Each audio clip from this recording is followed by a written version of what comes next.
Bueno, buenos días a todos. No quiero seguir dándole largas a la introducción, pero simplemente agradecerles a todos por venir. Y me gustaría hacer una breve referencia a cómo pensamos la jornada del día con Tiago y con mucha gente que después vamos a mencionar que también ha trabajado, que muchas veces son las caras que no se ven atrás de todo el trabajo que hay. Pero la idea un poco, como ustedes saben y como yo voy a mencionar también en la presentación, las malezas resistentes son hoy el factor limitante, ¿no? Son las que se están llevando los mayores costos y también la mayor preocupación social por la carga de herbicidas que llevan aparejada. Entonces, bueno, es un poco el hilo conductor de la jornada. Yo voy a hablar un poco en general de la situación de resistencia en Uruguay. Después Tiago va a hablar de la dirección que nosotros estamos tomando, estamos proponiendo, sugiriendo, que no es seguir profundizando solo en la parte química, es basarnos en los cultivos de cobertura como una herramienta más. Los vamos a llevar al campo porque si bien toda la gira de campo siempre lleva es un poco engorrosa el movimiento y todo, pero como dijeron los directivos cuando dieron la bienvenida, es un poco también, Tiago y yo hace pocos años que estamos trabajando juntos, ha cambiado un poco el tema de herbicidas, entonces nos gustaría que vean un poco cómo hacemos las cosas en el campo y que llevarlos a visitar algunos de los experimentos que tenemos. Va a haber una máquina también que estamos empezando a trabajar, que es el WID-IT o el WIDIT, que es una máquina de aplicación selectiva. Nos gustaría también que vayan, el que no la conozca, el que no la haya visto, que la pueda ver en el campo. Y después en la tarde tenemos, y aprovecho también a agradecer a los invitados, tres temas que nos parecen que van muy de la mano con esto. Primero, herbicidas en suelo. Una de las cosas que estamos haciendo para controlar malezas resistentes es aplicando mucho más preemergentes y herbicidas que son residuales en el suelo. Eso implica consideraciones de manejo a las cuales los últimos años no estábamos acostumbrados. Eso lo va a dar Hernán, que está en la unidad integrada de la Universidad de Mar del Plata y el INTA, en Balcarce. Después Juana, con tecnología de aplicación, también en la misma línea, es decir, tenemos que ser tanto efectivos como seguros en la aplicación. Y bueno, Juana va a estar hablando de ese tipo de cosas. Y bueno, y cerramos con Martín, que es el gerente de la REM. No sé si todos conocen lo que es la REM, que es la Red de Malezas Resistentes o la Red de Información de Malezas Resistentes de Argentina. Hace tiempo también que venimos conversando con Martín. Es una muy buena iniciativa argentina, donde se vuelca toda la información de malezas resistentes, mapas, diagnósticos, cursos. Y nosotros la verdad que tenemos la visión de que eso lo tendríamos que replicar, adaptar acá en Uruguay. Y bueno, queremos que Martín les cuente después de 10 años de camino de la REM Argentina, un poco sus secretos, sus fracasos y sus éxitos y cómo podemos nosotros apoyarnos en eso para construir lo nuestro. Arranco derecho con mi parte, que es un poco situarnos en cómo está la resistencia a herbicidas hoy en Uruguay. Esta transparencia yo varias veces he puesto el hacia dónde vamos y cada vez que la pongo estamos un poquito más cerca, ¿no? Así que ahora ya es como una hoja de ruta, ¿no? ¿A dónde tenemos que llegar? Porque no pareciera que estamos cambiando las cosas para detener un poco lo que estamos haciendo, seleccionando. Estos son casos en Australia y en Estados Unidos donde hay casos de resistencia, los casos de resistencia más importantes, donde en Australia, por ejemplo, hay poblaciones de ryegrass en determinada chacra donde tiene resistencia a cualquier herbicida que le puedan echar. Entonces ya lo químico no anda ahí. En Estados Unidos pasa algo parecido con un amaranthus, que además, como si fuera poco, nosotros los traemos de Estados Unidos también ya mejorados con resistencia. Así que bueno, seguimos en el mismo camino. Si bien se percibe que hay conciencia en el tema, todavía creo que en la práctica seguimos dependiendo mucho de los herbicidas y de conductas que nos van acercando cada vez más a este tipo de situación. Yo no voy a hablar de nuevo de resistencia, ya he hablado varias veces. No digo que ya todos sepamos del tema, pero no les voy a aburrir con eso otra vez. Entonces les dejo 2 links, que esto va a quedar todo colgado, disponible para ustedes. El primer link es de la Sociedad Americana de Malezas, que tiene todo un instructivo de qué es la resistencia, cómo se llega y cuáles son las principales formas de mitigarlo. Está todo en español y es como una película interactiva. El que esté interesado en conocer más de resistencia, y el que quiere algo más nacional y no se aburra de mí hoy, esto es también una charla que yo he dado acá en Uruguay, hablando un poco de resistencia. Así que toda la parte teórica no les voy a abrir de nuevo. Los voy a meter un poquito más en qué estamos trabajando y en dónde es que pensamos que hay que poner las fichas. La salida de los cultivos de verano, yo ya he puesto más de una vez en alguna charla que nosotros tenemos que pensar en el problema de malezas o el control de malezas de la soja que viene el año que viene, empieza cuando cosecho la del año anterior. Eso cada vez está más claro. ¿Por qué? Bueno, por una razón muy lógica. En el otoño y comienzo de invierno es cuando casi todas las malezas de nuestros sistemas agrícolas, de nuestros sistemas más intensivos, terminan el ciclo. Sean invernales o estivales, mes más, mes menos, pero casi todas terminan ahí.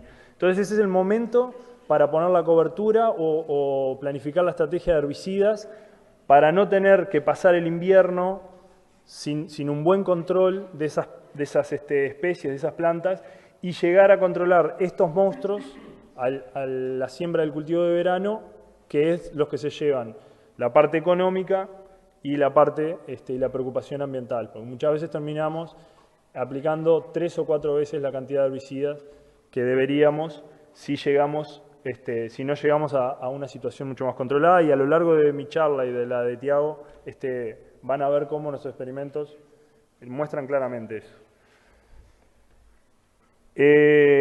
Esto, les dije que no les iba a mostrar nada de resistencia, pero bueno, estas son cosas que pueden ver en los manuales de resistencia.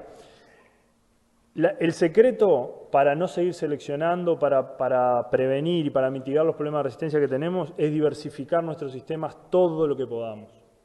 Todo lo que podamos cambiar ciclo a ciclo y año a año es un pasito que damos para cambiarle las reglas de juego a las poblaciones de malezas que tenemos y no hacer que 1 o 2 especies o 1 o 2 biotipos, que son los complicados, proliferen de una manera, se empiecen a reproducir de una manera que después es complicadísimo de revertir. Entonces, se puede rotar la parte de herbicidas a través de mezclarlos en el tanque, a través de secuencias de cultivos o en el mismo cultivo, aplicar diferentes modos de acción, pero ya no es suficiente solo la mezcla de herbicidas.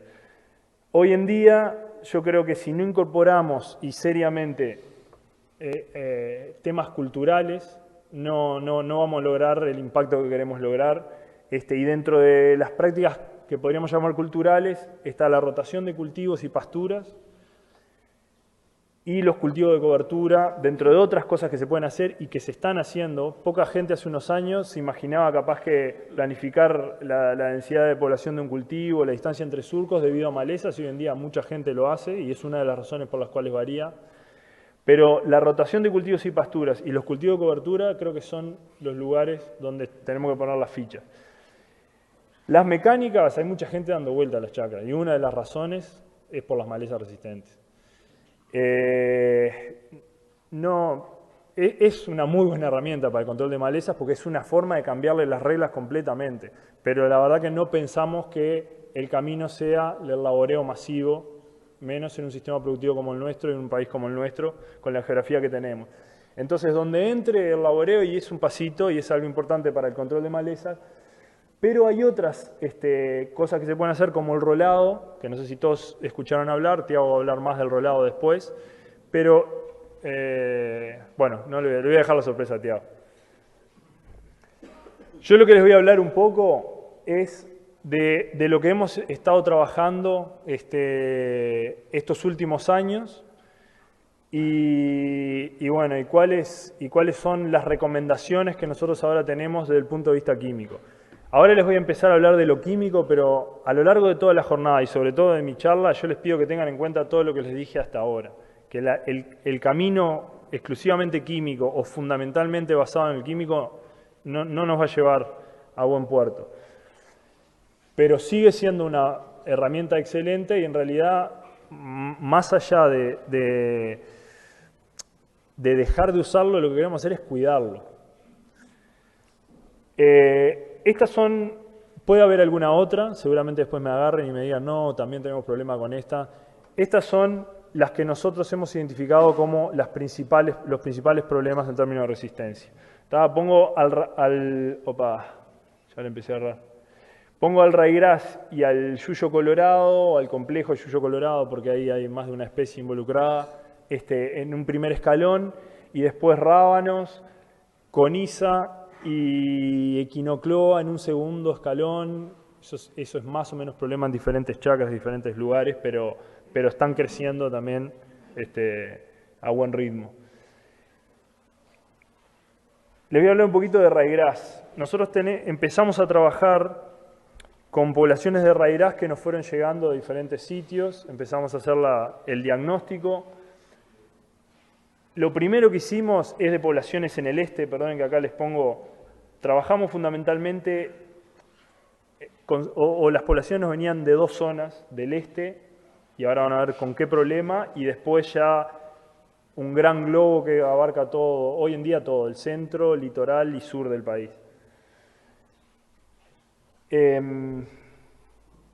Bueno, me dejó a pie el controlcito.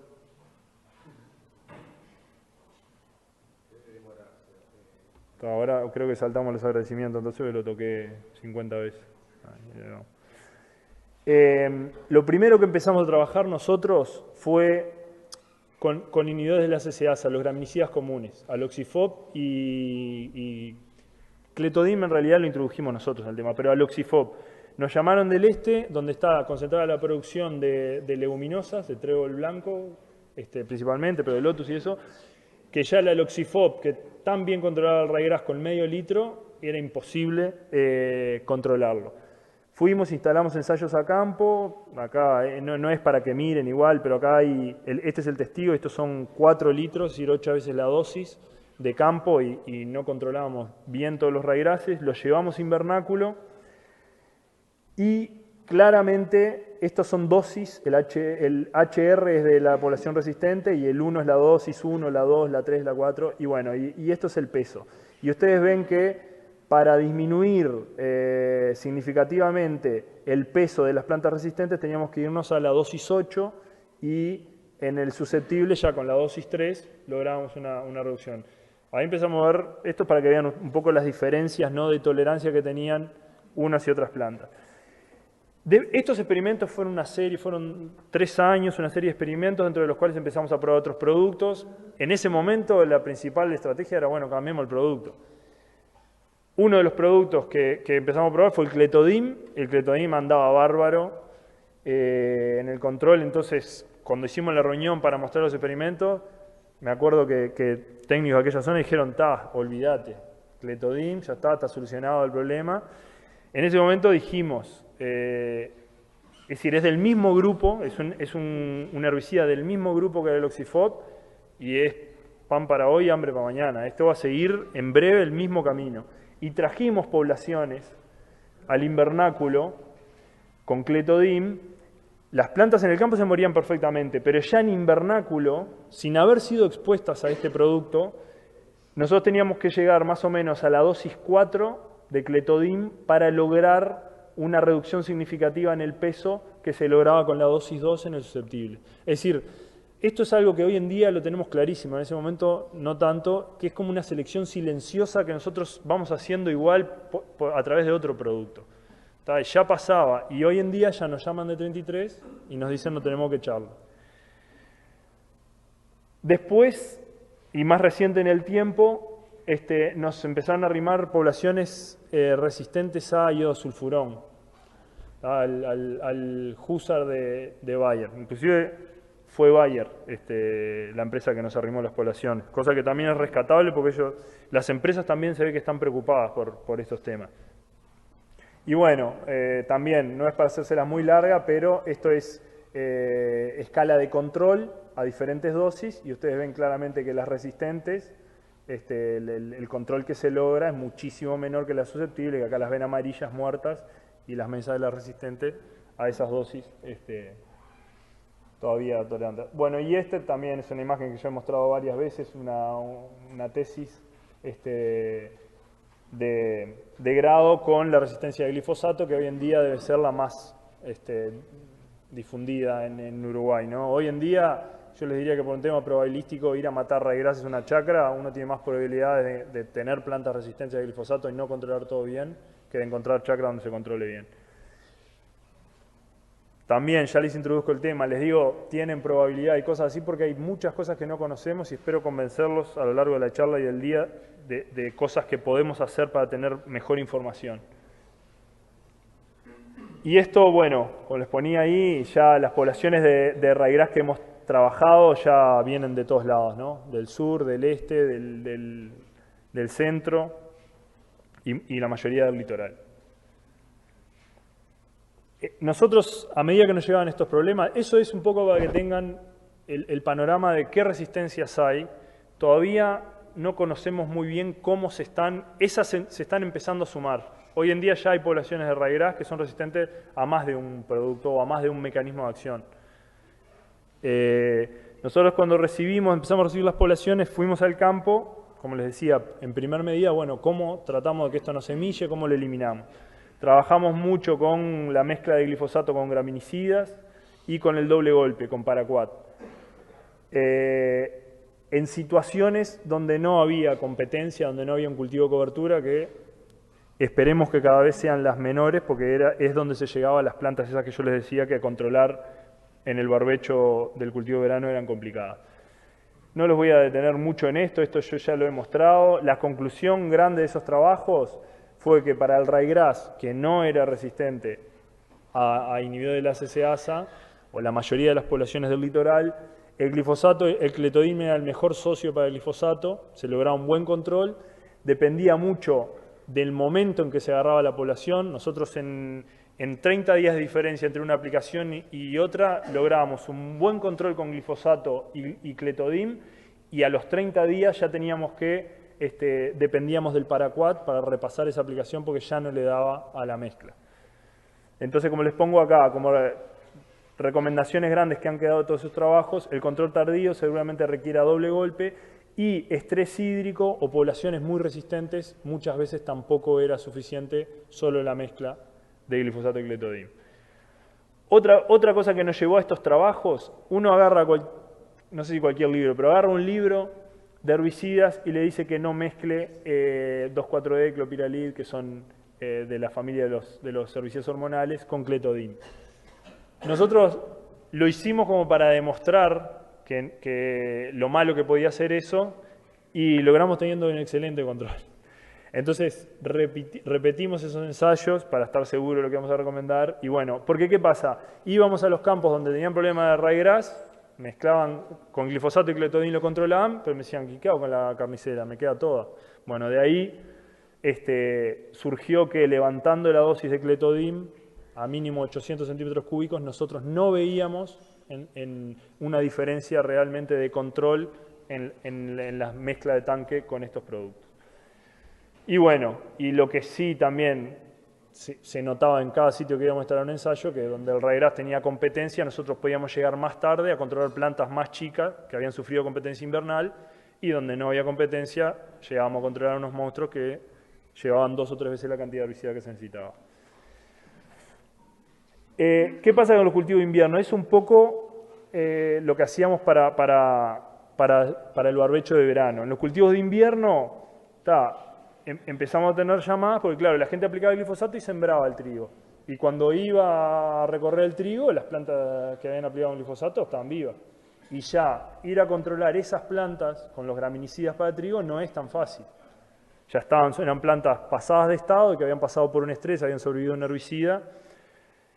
Entonces, también empezamos a hacer ensayos en trigo. De ahí las recomendaciones es, Si no conoce uno la chacra, asuma que es resistente al glifosato y ahí para quemar tiene que usar desecantes, glufosinato de amonio, paraquat.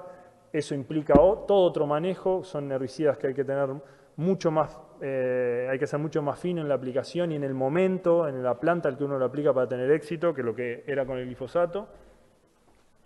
Y si lo mezcla con un graminicida, que es una opción, hay que tener cuidado con los momentos de espera.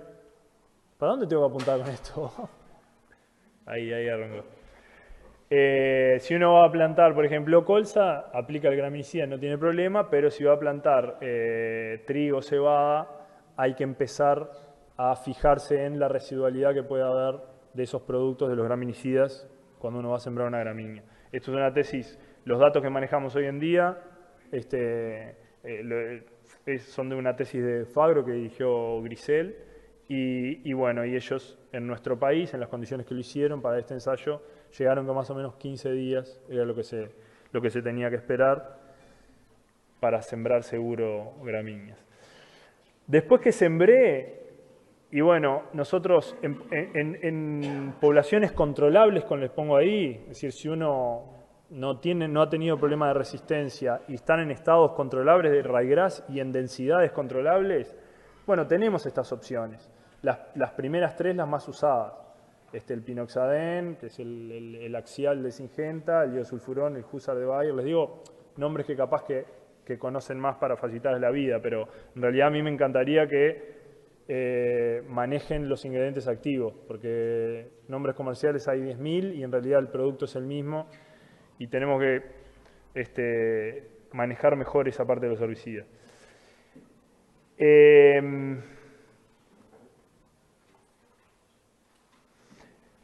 En chacras, esto de alguna manera empezamos a tener sistemáticamente la queja de que no lograban buenos controles, o porque ya había un nivel de resistencia a alguno de esos productos, o porque la densidad de ryegrass era tan grande en algunas chacras que no le daba a estos productos, había que entrar 2 veces con estos productos para poder controlar.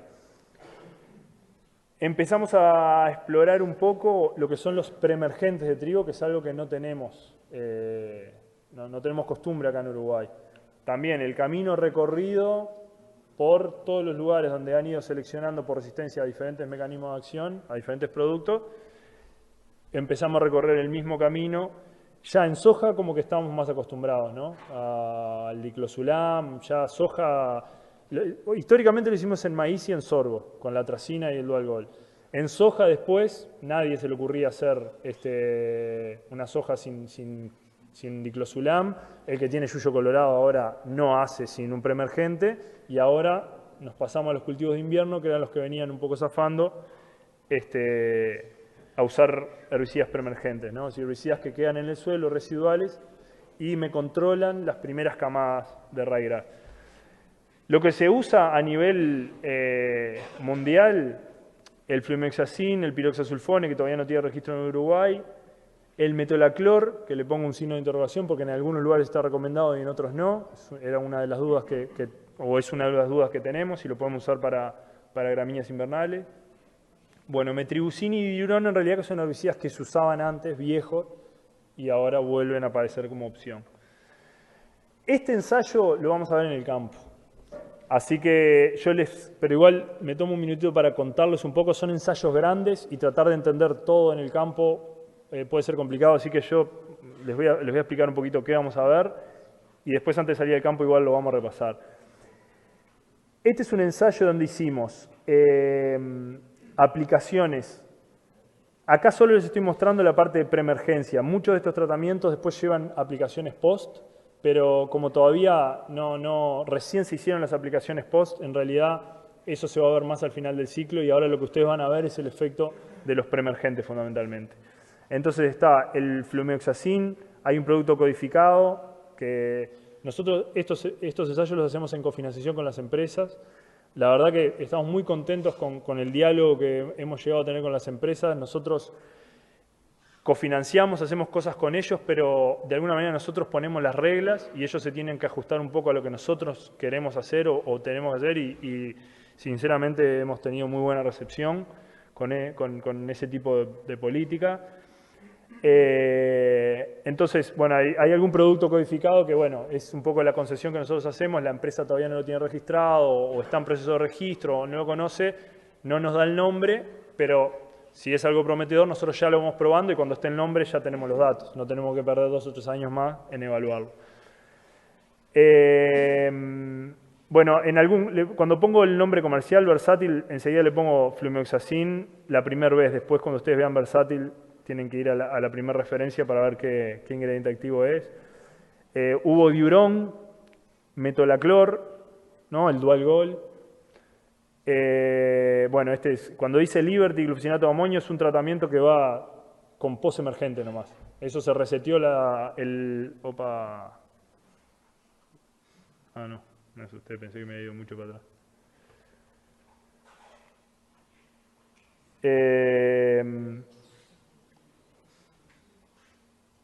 Y bueno, esto es lo que vamos a ver en el campo. Las barras verdes son la población de trigo que había, que es una de las cosas que nosotros hacemos para ver si los preemergentes afectaron el número de plantas de trigo logradas. En general, en este ensayo, la variabilidad todavía esto no tiene un análisis definitivo, pero la variabilidad indicaría que casi que todas las opciones se van a poder usar. Y las barras grises es el conteo de plantas de raigras. Entonces ahí ven ustedes, les marqué la roja, que es el testigo sin ningún tipo de control. A estos ensayos se le bolearon 8 kilos de raigras, 4 15 días previo a la siembra y 4 a la siembra. Así que tiene 8 kilos de raigras sembrado por nosotros al boleo. Este es el que tiene la mayor cantidad de raigras, que no se le hizo nada. Acá ven la cantidad de plantas de raigras que hay. Y el 19 se ralea a mano, se tapó, no se dejó que cayera la semilla de raigras y se ralea a mano para no tener nada de competencia de raigras. Estos son nuestros 2 parámetros de comparación y acá ustedes van a ver, lo pueden ver en el campo, el éxito que han tenido diferentes herbicidas. Bueno, justo uno de los codificados es un herbicida que anda muy bien para el control de raigras. Y los demás, si bien no tienen un control total, pero muchas veces los vemos como una herramienta, por ejemplo, el flumioxacin, lo vemos y en mezcla con metolaclor, que bueno, el metolaclor hay que ver, hay que todavía terminar de ver qué efecto tiene bien en las variedades de trigo, pero son herbicidas que nos pueden ayudar a controlar las primeras, si bien no tienen un control total, las primeras camadas de raigras y a trazar y concentrar la emergencia para cuando nosotros entremos con el post, el herbicida post, controlar plantas más chicas y más concentradas. Que bueno, que es un poco lo que nosotros buscamos, ¿no? Tener diferentes opciones, ¿no? Que no sea una la opción, sino poder rotar eso. Bueno, así que está, raigras es lo que más le voy a hablar, ya ahora le queda mucho menos, no se preocupen, lo demás es más rápido, pero para hacer un pequeño resumen, nosotros estamos trabajando en un área, tenemos los puntos donde colectamos las poblaciones, pero es un área muy gris, muy grande, donde ya registramos resistencia a iodo de sulfurón, a graminicidas inhibidores de la CCase y fundamentalmente al glifosato, y en el a los graminicidas y también alguna población resistente al glifosato. Estos mapas es lo que queremos mejorar y mucho. Después les voy a dar algún ejemplo, les voy a explicar mejor de a qué me refiero.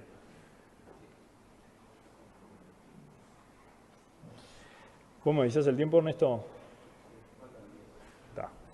El yuyo colorado. Esto ya es parte de un muestreo que está haciendo Sofía Márquez, la verdad, un muy buen trabajo está haciendo, de poblaciones resistentes. Lo empezó este otoño, por eso las que les voy a mostrar son especies que semillan en el otoño, fines de verano. El raigras lo vamos a hacer recién, la colecta formal la vamos a empezar a hacer este año. Entonces colectó 60 poblaciones de yuyo colorado, fundamentalmente palmera y tuberculato, que son las problemáticas. Estos, la mayoría de ustedes debe haber recibido una carta, y va a recibir otra de raigras ahora, donde nosotros pedíamos que en las chacras donde tuvieran estas especies hayan aplicado herbicidas y no hayan controlado como debería, que por favor nos avisen, y de ahí se colectó. Si bien hay muchas poblaciones que hay que confirmarlas todavía, en general fue un muestreo dirigido a lugares donde se supone que hay problemas. no hay mucho más nuevo de lo que yo ya he presentado. El control de yuyo colorado se basa en la parte química, de nuevo, hago esa salvedad, se basa en herbicidas del grupo de los que se llaman PPO, inhibidores de una enzima que se llama PPO, que básicamente es el sulfentrazone, el flumioxazin, son los dos que más se usan y realmente no hay nuevos productos que uno pueda, o productos de otro grupo químico que uno pueda recomendar como otra alternativa igual o mejor que estos. Cosa que nos preocupa, porque esta especie es muy complicada, evoluciona o se selecciona por resistencia muy rápido y nosotros estamos con un grupo solo de herbicidas dependiendo del control de un grupo solo de herbicidas. Así que es una situación muy vulnerable. Estos experimentos lo que nos dieron fue, bueno, como les decía, el tratamiento 2, los que tenían sulfentrazone, el reseteo hay que hacerlo con paraquat, porque ni el glifosato mezclado con hormonales, con 2,4-D, con estarane, nos dio un buen control, perdón. Así que el reseteo de la chacra hay que hacerlo con paraquat antes que las plantas tengan 10 centímetros. Y son plantas que pueden llegar a crecer 2 centímetros por día. Así que cuando uno ve los cotiledones tiene que llamar ya al mosquito y comprar el producto porque en una semana se le escapa de estado.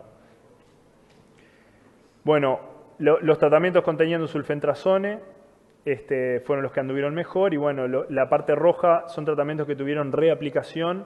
También cuando tuvo sulfentrazone y después tuvo, por ejemplo, metolaclor, esto es en soja, metolaclor en pos con fomesafen, que es otro producto de este grupo, bueno, no teníamos teníamos muy pocas plantas, muy buen control. Acá tengo alguna foto para que vean lo que era en el campo, lo que era la población de yuyo colorado en el campo, pero ahí adentro está la soja y en las parcelas donde tuvimos mejor control realmente se ve claramente. Empiezo a meterles, por más que les dije que les iba a hablar de la parte química, pero algunas cosas no puedo evitar. Esto es lo que nosotros tenemos que apuntar, no a esto. Acá no hay herbicida que aguante eso. Si nosotros no ayudamos con esto, no vamos a lograr disminuir la población.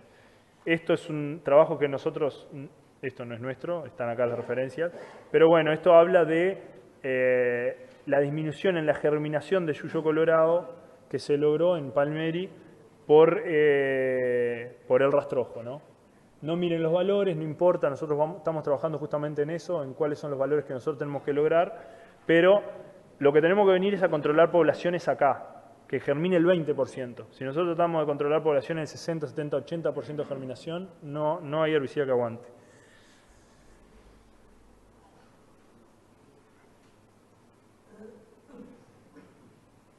Para los invitados les prometo que les cambiamos las pilas. Bueno, también una recomendación rápida, pero ya se la fui comentando. Esto va a quedar todo. Son ya les digo, un punteo grande de las conclusiones que hemos sacado a través de los ensayos de estos años. La coniza, lo que pedíamos era poblaciones de coniza resistentes al glifosato, ya asumimos que no hay susceptible de glifosato.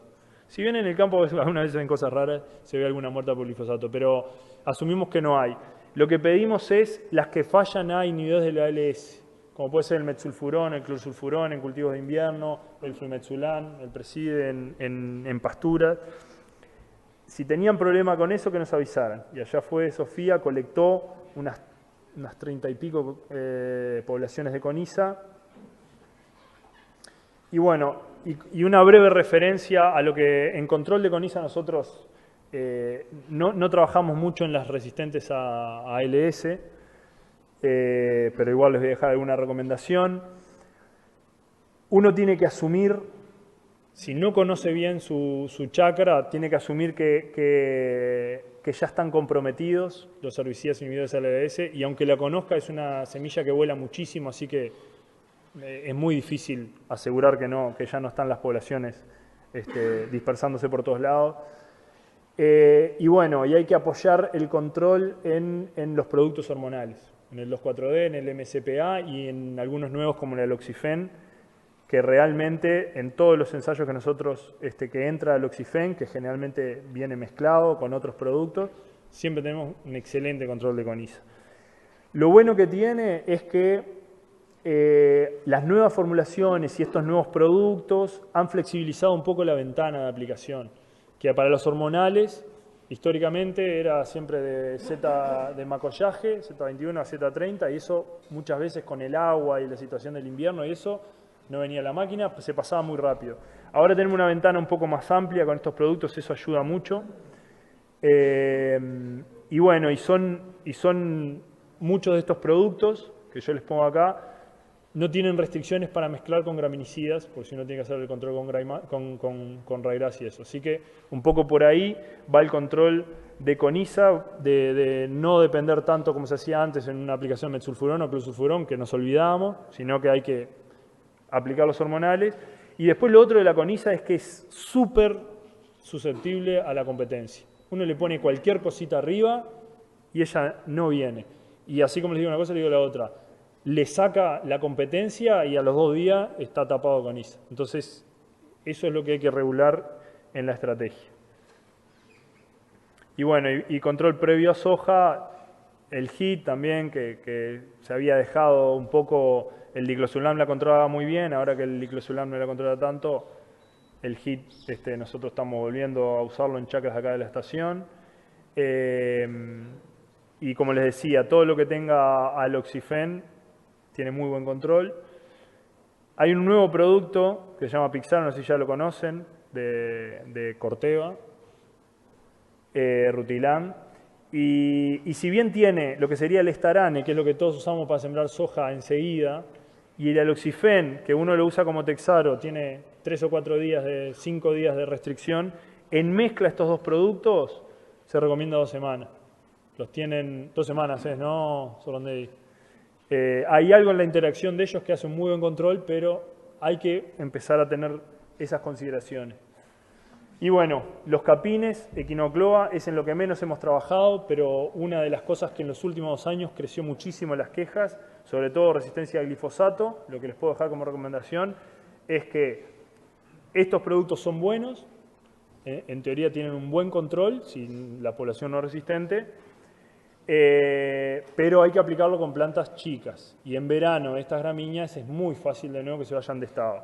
Entonces, muchas hojas están yendo con dual goal como para, de nuevo, hacer lo mismo que les hablábamos en trigo, como para sujetar las primeras camadas y concentrar la germinación y después poder ir con una mezcla de glifosato o graminicidas directamente solo y contra esas poblaciones.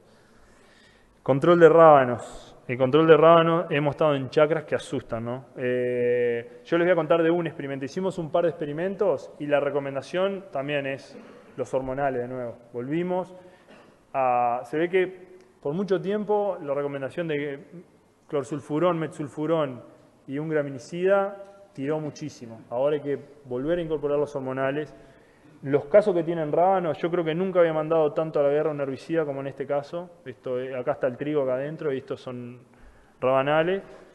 Y en este caso, bueno, acá ven los tratamientos, el que anduvo mejorcito y otros que... Y en este caso, en realidad, la recomendación es, si tienen una situación de esas, todo lo que tenía un inhibidor de la ALS, clorsulfurón, metsulfurón, Merit, no el nuevo, ahora hay un Merit Plus, que tiene aloxifen adentro, pero igual de cualquier manera no va a controlar los rábanos, ¿no? Pero digo, esta es una formulación, la formulación OD, la vieja, Paradigm, es decir, productos a los cuales las poblaciones de rábanos no habían sido expuestas. Le echamos todo inhibidor de ALS, no controla nada, acá tienen los valores, los pueden revisar después si quieren, no controla nada. Todo lo que tenía un hormonal era lo que andaba en controles, que no anduvimos en el 100% por la infestación infernal, pero era lo que andaba mejor. Y lo otro, temprano, en Z22.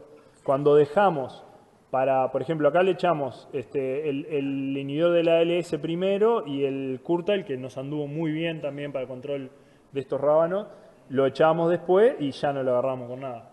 Entonces, también en situaciones muy complicadas como esa, no solo hay que basarse en los hormonales, sino que el control tiene que ser temprano. Si no, ya el rábano se pasa de estado y no hay con qué. Bueno, ¿vos vas a presentar esto, Tiago? Es solo a modo de ejercicio. Solo a modo de ejercicio. Esto es el ensayo de coberturas, uno de los ensayos de cobertura, o el promedio de 3 ensayos de coberturas que tenemos, donde yo hice un pequeño ejercicio. No era el objetivo, pero hice un pequeño ejercicio. Este es el tratamiento otoñal, es decir, sembramos una avena y a la avena la tratamos o no con 2,4-D, piclorán y metsulfurón. Después desecamos la avena con glifosato, pero en realidad glifosato y clethodim como tratamiento base porque asumimos que hay raigrasas resistentes ahí. Y el testigo sin cobertura, un lugar donde o era una muy mala cobertura o una chacra que pasó sin cultivo. Entonces cuando llegamos al tratamiento de ese barbecho de verano fue glifosato más clethodim más pixaro. Ahí están las dosis, está todo. Entonces usamos el EIQ, que Grisel me va a matar, pero bueno, es solo efectos de comparar, Grisel. Es un indicador de impacto ambiental. Es criticado, pero a los efectos de comparar sirve para el ejercicio. Entonces, el EIQ se saca dependiendo del herbicida y la dosis, uno tiene un factor. Entonces yo sumé en el testigo, nosotros tuvimos que hacer una desecación que tuvo este EIQ, ¿no? La suma de todo esto. En el otoño le aplicamos, porque era infernal, es decir, así todo hicimos una aplicación para tratar de controlar malezas en el otoño-invierno. El total medio de esto, y yo lo llamo el 100%, este es el EIQ del 100%.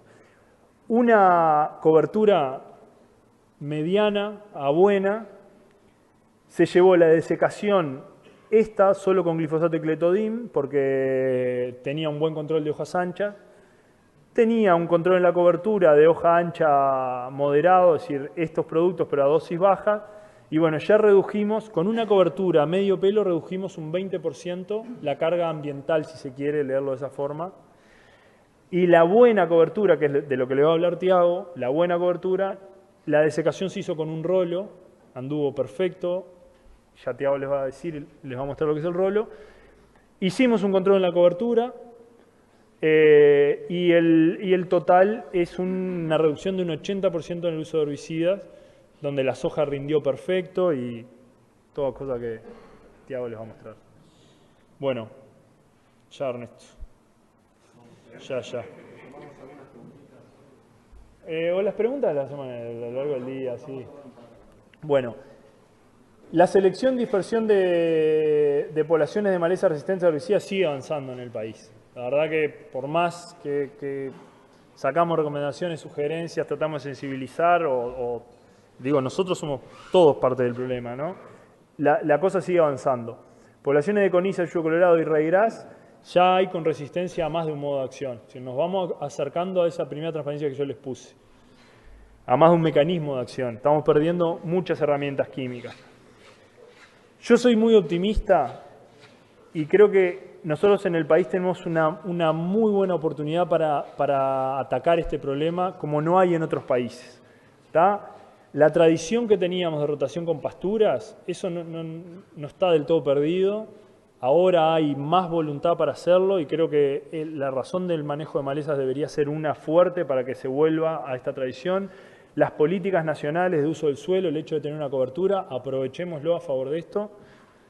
Y bueno, y uno con quien habla, la conciencia social está. Realmente hay muy poca gente que uno diga, bueno, yo he hecho y no me importa.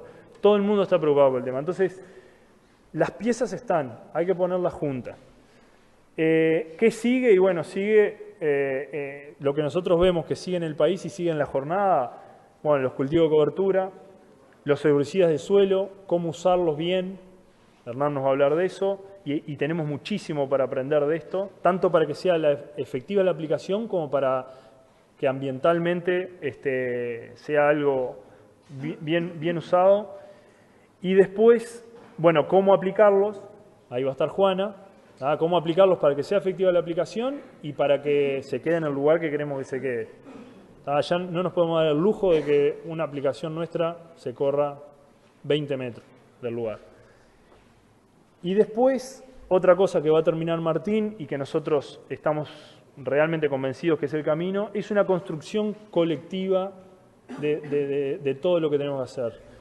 Y ahí es donde más adelante, si Dios quiere, los vamos a invitar a una charla o a la presentación de un sistema que estamos tratando de armar, de información, de mapeo, de diagnóstico, donde se pueda ir, donde todos podamos ir construyendo ese mapeo, donde se puedan ir colgando los cursos, donde hoy en día hay que aprovechar la fuerza que tiene las herramientas colectivas, la comunicación, y la verdad que vemos claramente que eso no vamos a lograr un avance si es siempre vertical de nosotros o quien sea proponer cosas hacia abajo.